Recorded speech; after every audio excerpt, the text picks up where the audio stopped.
I grew up in Detroit. It wasn't really the worst neighborhood, but it wasn't a good one either. I know, look at me, you wouldn't think so. There were gangs and drug raids and a whole, well, you get it. It was, the point is, my son had it 10 times worse growing up the way he had to. As if a teenage girl doesn't have enough to worry about.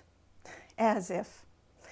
And she was a great kid. No problems with grades, boys, anything like that. Just no problems. One night she goes to bed, normal as any other night in her life. Early the next morning, she wakes me up and she's crying, just bawling like she hasn't done since she was a baby. Finally, she manages to say, Mom, I can hear Australia. I can hear Australia. I could, though. It woke me up. It was the accents, that's how I knew. Everyone sounded like Steve Irwin. At first I thought it was the TV, but it was 5 a.m.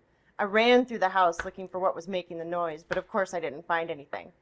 I even ran outside, but there was nothing out there that would have sounded like hundreds of Australians chattering away. There were fire trucks, though, driving by the house. That was the worst part. I couldn't hear them. Yeah, I grew up on them. Spider-Man, X-Men, Fantastic Four. I lived and breathed them. So when real superheroes started showing up, it was like a life full of dreams just coming true. I wanted to be one so bad. I remember Bombardier. I wanted to be his sidekick. I'd see him and I'd say, "Hey Bombardier, you need a sidekick? Where do you want to meet?" Oh, you remember that guy? I think he died. Yeah, he was my hero.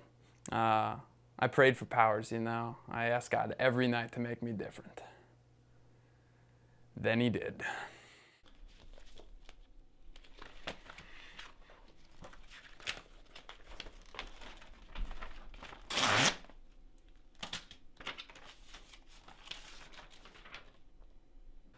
It was like, you remember when The Matrix came out? That's all anyone talked about. And it was like the greatest thing in the world and the best film ever.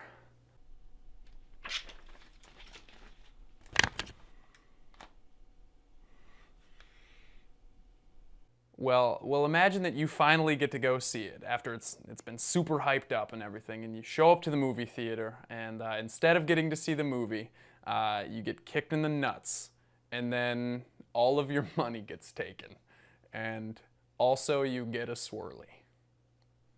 It was like that. It was a complete hell. I'm a pianist and sound is my life. All of a sudden I could hear everything. It's not like looking where you can redirect your eyes or close them if you need to. I could hear everything. An egg frying in Dublin, the babbling of the stock exchange, the wind going across the steppes in Mongolia. And not just one thing, it was all of them. It was like a marching band racing to finish a song and there was nothing I could do. Can you imagine that? All of that, it was... And there's nowhere you can go. And I tried everything. And I think the worst part was just that... You had no one to talk to. I mean, there were others like us out there, but it wasn't like we were walking around with t-shirts that said Ubermensch on them. Your parents don't know. Your friends treat you like you're dying. And when they realize that you're not, they treat you like a leper. During my junior year of high school, I sent 5 different kids to the nurse's office with staples in them. So I got suspended, and then I got grounded because I had been suspended.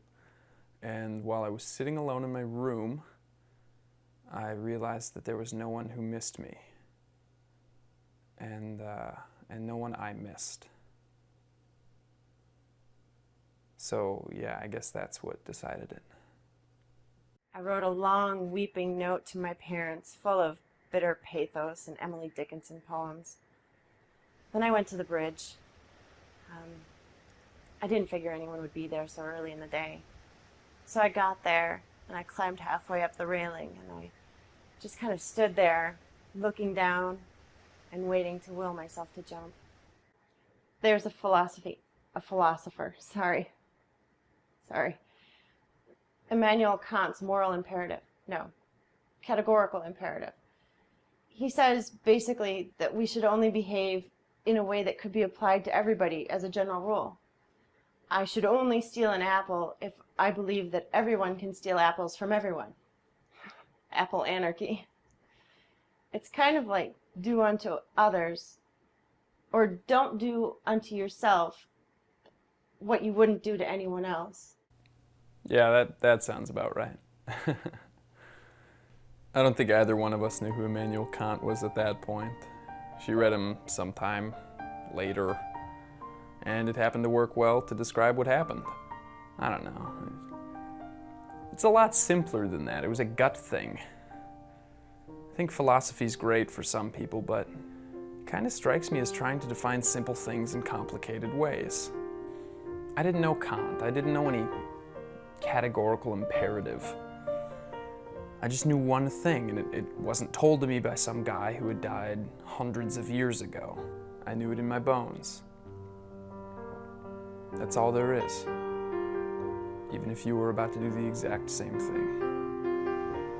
Hey!